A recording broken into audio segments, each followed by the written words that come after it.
Now I would like to introduce you Dragana Marinkovic, product manager and entrepreneurship expert that will reflect on navigating career detours and leveraging technology to make a meaningful impact. Please welcome Dragana. The floor is...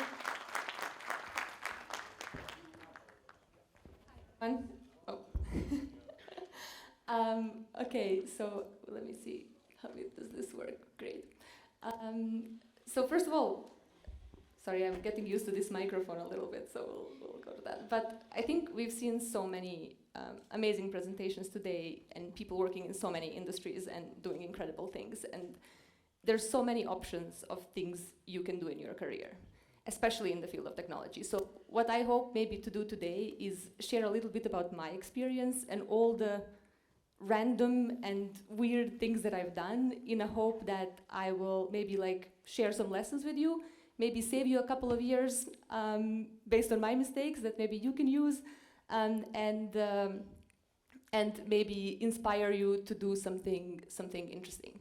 So when Eddie asked me to actually share a little bit about my experience to do this presentation, I thought to myself, wow, my experience is all over the place. And literally it's all over the place, so I just want to share a little bit about myself. So I was born in Sarajevo, actually, here, and then my family moved to Pale at one point, and that's where I grew up until I was about 17 years old. And then at 17, I got a scholarship to go to United World College, which was based in Italy, in Trieste, so kind of the neighborhood. So that was like my second place in my all over the place journey. From Italy was kind of a very common thing to apply to schools in the US, and I applied to a bunch and got a scholarship to go to Minnesota, of all places, extremely cold. So after finishing my undergrad studies, then I moved back to Europe, to Budapest, to get a master's, and then overcompensating for the minus 30 Celsius of Minnesota cold, I decided to move over here, which actually is probably the biggest heart of all, one of my favorite places, after Bosnia, of course. And then from there, back to the US, to Boston, and finally Seattle. So it took about 17 years, 6 cities and 3 continents. And here's some of these reasons of why I ended up going there, right? So UWC, my high school, was the first one, then going to undergrad to McAllister, then a master's, then Comasa, the company I'll talk about a little bit later, studying MBA at MIT, and then right now I'm at Amazon. So it's a little bit hard to follow, but I promise I will get you somewhere, and there's a point. Okay, so I want to start this with a quote that I find really interesting. It's by Clayton Christensen, and he's a late professor at the Harvard Business School, and he wrote a book called How Will You Measure Your Life? It's an interesting book which I recommend you to read, and it talks both about career and purpose and finding meaning, etc. And so I'll just read it out loud anyway. It says, we have intentions for our careers. Against these intentions, opportunities and threats emerge that we haven't anticipated. So life happens, really, and among those threats and opportunities, there are almost always better options than were contained in our original plans. So maybe what you think you want and the plans that you have, maybe even if they don't work out, maybe there's something even better for you out there. So that's kind of a thing. So be on the lookout, not only on like things that you want, but also maybe what all is out there. So let me tell you how I didn't do that and how I failed in doing that, and basically how my career kind of turned out. So I had the first hypothesis coming out of UWC. This is an international high school with a mission to change the world. And our director, Salma, actually also went to one, so she will relate to this. My first career hypothesis at around 17, 18 years old was that I want to change the world, I want to do something meaningful and something good, so I will go work in the either humanitarian or economic development space or something like that, or for a nonprofit or an international organization. So some of these places were kind of like what I was aiming for, and I was really confident that this is the way to make an impact and this is the way to do good, right? So what I did after that, I kind of pursued what I will call a deliberate strategy, or actually it's not something I will call a deliberate strategy, it's that professor that I mentioned previously. And deliberate strategy is really, you kind of go and you say, okay, I have a plan, I have a goal that I want to achieve, so let me set that goal, let me make a plan, and let me like do the things and hope that everything turns out great, right? So what did I do? I said, okay, let me get a degree in, political science, economics, international development. Let me also get a master's degree on top of that to focus on international development. So this is why I'm saying I might save you a couple of years. And then let me do a bunch of internships in this field as well, so kind of pursuing this. And then, of course, the normal next thing is I'm gonna apply for my dream jobs and I'm gonna get them, right? Like that's exactly how it works. And it actually actually reminded me of, how our parents sometimes tell us at home, like, oh, just finish the university and everything will be great, everything will work out for you. So that's not always the case, right? So what I did is after I've done all of these things and spent a bunch of years, I was applying for my dream jobs, and 300, maybe even more, I stopped counting applications later. This just wasn't working out. Networking, doing all the right things. It just, the space was very small. The space I was pursuing was very small. So I transferred to, unknowingly at the time, something that I would call maybe an emergent strategy. So what is an emergent strategy? This is a business school term also. And it's basically responding to challenges as they arise and using those challenges to essentially figure out maybe some better things, right? And some different solutions. So something is not working, you do something different, and new things come up. So this yellow circle is what I thought like doing impactful work means. These are the roles, this is kind of what traditionally is considered what it is, but actually what I didn't think initially at the time is that social impact work is so much more. I mean, this circle is not even going to cover what it is, right? There's so many things you can do, and now we're talking about technology to make the world a better place, right? And so I said, okay, this is clearly not working. Let me redefine a little bit. Let me look at what else is out there. So I started looking at startups. I started looking at various different things. And I found a company called Comasa. So Comasa is a social impact company. It's a startup. It's actually for-profit that works with farmers in rural Kenya and plants trees. So the model that they kind of discovered is many rural farmers in Kenya actually have a lot of land, but not a lot grows on that land. But the one thing that does grow on the land is actually trees. And so what you can do with the trees, in addition, and very conveniently, there's a huge timber crisis in Africa. So there's not enough wood supply for building, for infrastructure, for all kinds of different things. And so the founder of Comasa said, let me try to work with rural farmers on a distributed forestry model. So imagine like having 50,000, 100,000 farmers, all with a couple of acres of land, planting a couple of trees and trying to kind of make it into essentially a virtual plantation, and then help them sell those trees, help them make money, and then also save some forests, right? And have a positive impact on the environment. So I found this company at the time, it was like 20 people. And I joined, and what they were looking for is they were just looking for people who were willing to do some work and knew how to do anything. I was good at research, I was good at data analysis. I actually had, as I was sending these 300 applications, I took a random HR job, which I didn't really like, but I needed it because I needed to make some money. So they were like, oh, you know how to hire? Okay, just join us, right? And so I said, well, yeah, sure. So I decided to go to Kenya, to Kilifi, which is a small town on the coast, and see what's up. And these are just some pictures of, very early trees, and these are some of the farmers that I visited at one point. And this is actually one of my data teams that goes around and visits farmers and does a traditional kind of tree enumeration to collect the information. So this is just to give you some kind of images of what kind of, how it all looked on the ground. What we were building. So actually joining Comasa, I joined as an operator, do whatever, and then we saw an opportunity.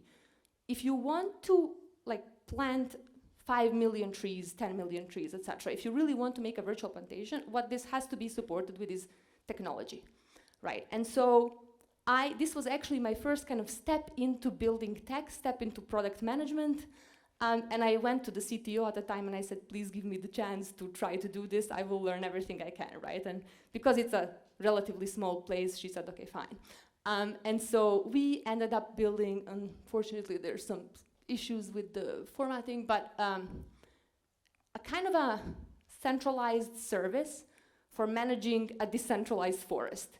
So what we called Kwingu, actually Wingu in Swahili means cloud. So K, Wingu is like Komaza cloud. So we essentially built this massive database where we put in every single tree measurement, every single farmer, bringing everyone together, building a mobile app that kind of extends to this platform and then helps both the farmers and the staff like manage the forests. Because you have 10 years of like managing a forest, for example, right? And that just takes a lot of coordination. You have a lot of people, a lot of farmers, millions of trees. How do you coordinate all of that? It's not like a, if you think of a traditional plantation right now, for example, like forest trees that we have like around here and everywhere, it's like one chunk of land. But this is like hundreds of thousands of chunks of land all scattered around, right? And then how do we that's leveraging sort of traditional software technology and then kind of leveraging AI and broad spectrum satellite data to kind of like detect where all of this is, to be able to visualize it, to see how it's changing, all of that stuff. So it was an example of, oh wow, okay, so this is actually something that has social impact and we can do it, we can amplify it like 10x, 20x by using technology. And so it's after I kind of stepped into that, it sort of made me realize, well, yeah, social impact is so much more and tech is an amplifier, right? And so there was another big revelation that I had when I landed in Kenya. And this is not tied to Komaza, but I want to just share it as an example of how you can leverage technology to like make a positive impact in the world. And it's the example of M-Pesa. I think it's a pretty famous example around the world. But I remember I landed in Kenya and then slept through the night and woke up the next day, went to one of these kiosks, and for, I don't know, maybe like $5 or something like that, was within 30 minutes, I set up a phone number that was also a bank account that I could also use as in a form of essentially a credit card, right? So I could use it to pay for stuff, I could use it to get my salary, because traditional banking systems take forever to set up, and if you're not from there, it just takes a while, right? And this took 30 minutes to completely set up for me as a new person, right? And so how incredible, right? M-Pesa is essentially started by Safaricom, which is a telecom company. And what they do is they basically use they make mobile payments. So you can have a phone number. It can be also as a bank account. You can use it to pay for stuff. You can use it to send money to each other. Incredible, right?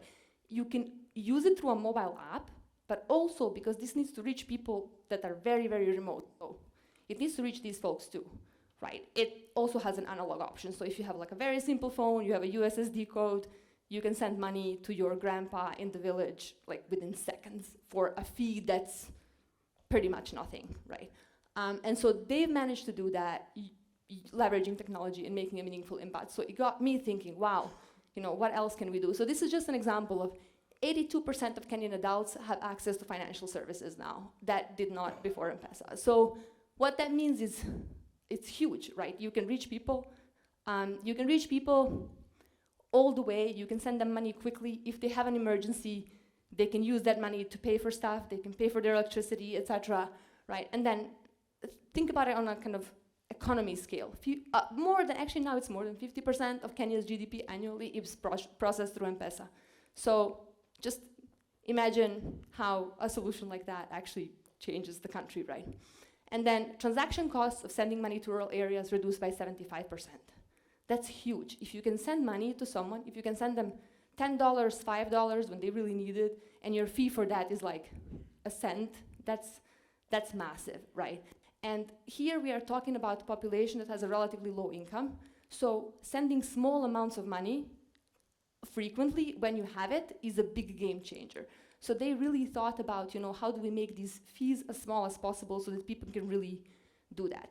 And the other thing that's interesting is that they made it possible for you to buy data. You can buy 5 megabytes of data for a cent, right? So they made it sort of the price is so low, and they chunked it into such smaller pieces that people could actually just afford internet for the first time ever, with whatever little money they had at any given moment. So this is just an example that I think is very impressive, and the reason I shared it is that I want you also to think about like, what are all these problems, and like, what are some of the solutions that we can leverage technology to solve them. And so trying to put some lessons together from this experience is pursue your goals deliberately. So whatever you want to do, try very hard and actually use that deliberate strategy. Like sometimes it works, right? Like it's good to follow all the steps, but at the same time, be creative when you get stuck. Like how do you redefine like what all is out there, right? And how may it be different than what you originally thought it was. There may be better options for you than what you had originally planned. And then the third one, find out what bubble you're in and then get out. So the bubble piece is a little bit interesting because it was the one that I found myself in studying political science, economics, and being kind of in this international development space pretty locked in, where we don't talk so much about technology, we don't talk about so much about the private sector and what it can do, right? And so I'm not saying that everyone is in a bubble, but think about like, what is your space and what is your circle? And can you expand it and can you reach across different disciplines, right? And so quickly, kind of what happened later, and what's next. And Comasa was basically my first love. Don't tell this to my husband, but I really is like a place where I learned so much. And but I said, okay, the learning must go on. After 5.5 years living in Kenya, maybe I need to do something different. So I decided to pursue an MBA. And I applied to a couple of schools and ended up getting into MIT, which was really great. And so I'm not gonna talk about it too much. It's a standard MBA experience. I think everyone's familiar with that, but I want to talk about some key things that I learned there. One is really aim higher than you think you can achieve, and you might surprise yourself. So when I was applying, I felt kind of like, oh, the audacity to apply when there's like a 5% acceptance rate. Like, why would they accept me? But then again, why not? And really, it was just like that. I submitted my application, I did my tests, I did my best in my essays, and I said, let's see what happens, right? And it happened. And so in that same way, luckily, I had someone to tell me, just try, and that was my manager. So if you don't have anyone telling you, whatever that big thing you have in your mind that you think maybe I shouldn't even think about it, it's too ambitious, this is your sign, go do it. And go pursue it, because you never know what might happen. The second one is related to that, never disqualify yourself, because there'll be plenty of people who will do that. Plenty of people will tell you, you shouldn't do that, that's too hard, that's too complicated. Just wait for them to disqualify you, don't do it yourself. And the third one, this is something that I want you to have in your mind. This is my dog, Poppy, and I found him in Kenya. So I brought him with me when I moved to the US, and I always say, oh, Poppy's like a Kenyan street dog, and now he made it to MIT. So if you ever feel self-doubt, just like think of this dog. And so life can change, so you can really do anything, so just try. And then wrapping up kind of like my experience after the MBA, I wanted to try what happens in like at scale in big technology in the private sector, etc. So I joined Amazon, and my first year there, I was building HR software for 1.5 million employees. That's a very different game. I wish I had known actually some of these lessons when I was at Comasa, right? And like what it takes to do that, how do you build at scale, etc. And we can talk about that later. If you want, feel free to ask me anything. And the key takeaway, I think, from this is I was kind of dropped from a really small startup into this huge thing, and I had no clue what I was doing, right? Absolutely no clue. And the only strategy I could apply there is just to be a sponge and learn. And so one kind of thing I will also leave you with is, if you have a question about something at work or whenever, if you can't Google it, it's probably a good question. So just ask it. Like if it's not some kind of an obvious information, just ask it and just learn and be a sponge. So whatever your first job, second job, third job, you will not always know everything. Just try to learn as much as possible. And then my second year at Amazon is at Kindle. I kind of got more of a mission-aligned work. And the mission is making every book ever written available in minutes to everyone in the world. This is another one of those sort of big technology big ways that technology can make an impact, right? Like how can you, if we think way back, like, can we just download the book at a click of a button and read it? Now we can do that in minutes. So that's pretty amazing. And because I'm running out of time, I will leave you with some final thoughts. And this is actually stolen from my boss, Jeff Bezos, who said that AI is a horizontal enabling layer. And it really is. Like, AI and tech is a horizontal enabling layer that amplifies everything, right? So think about things like planting 5 million trees, right? Enabling easy and cheap access to books, making money transfers cheap and easy for people in rural areas. So think about when you go away now, like, what do you want to do? What's your big dream, and how you can leverage technology to amplify that dream, 1,000,000 X or whatever. And then go try a bunch of stuff. I did a bunch of random things. I landed here. We'll see what's next. And then be obsessed with learning. Like, that's the only way. And then finally, the future is yours to build. So really, the future is yours to build. You can build it. Go and do great things. Thank you. I apologize for the formatting. I think it was the PDF.